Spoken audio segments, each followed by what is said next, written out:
l'œil, l'oreille, la main et le pied.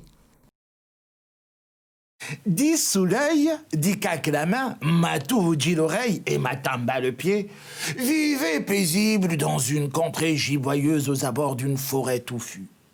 Il arriva qu'un jour, les 4 compères s'en allèrent ensemble à la chasse.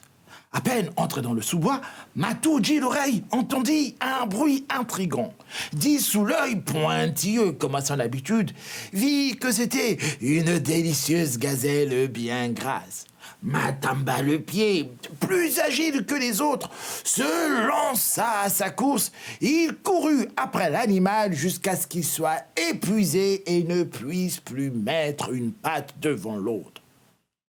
Sauf que comme tout le monde le sait, le pied n'a pas de main et sans main, comment attraper une arme ? Heureusement, dit Cac la main l'avait suivi. Elle attrapa un gros gourdin et assomma l'animal d'un coup franc sur le crâne. Une fois rentré au village, Matou dit l'oreille fit connaître ce qui depuis le chemin la rongeait de l'intérieur. Sans moi, personne n'aurait su qu'il y avait une gazelle. Hein. C'est à moi qu'il revient de garder tout le gibier.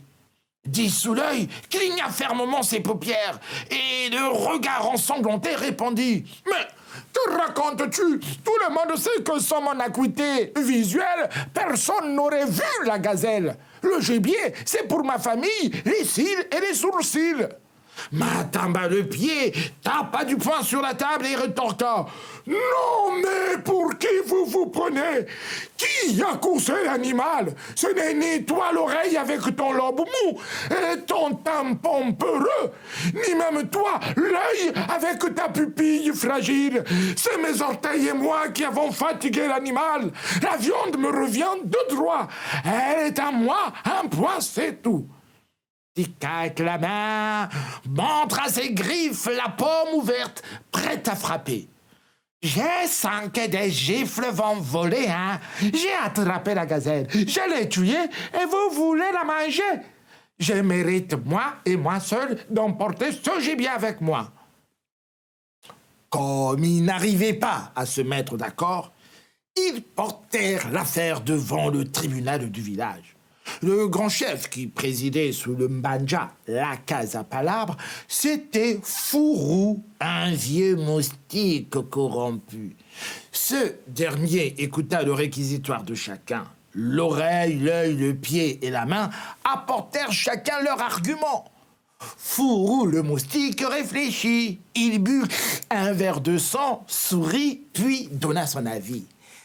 C'est à l'oreille que revient la gazelle, dit-il, car c'est elle la première à l'avoir repérée. Le pied et l'œil acceptèrent le verdict sans broncher. Mais dès Cac la main soupçonna le moustique de s'être entendu avec l'oreille. Et elle avait raison. Voici pourquoi, à chaque fois que le moustique veut s'approcher de l'oreille pour lui demander sa part de gazelle, la main rancunière l'en éloigne.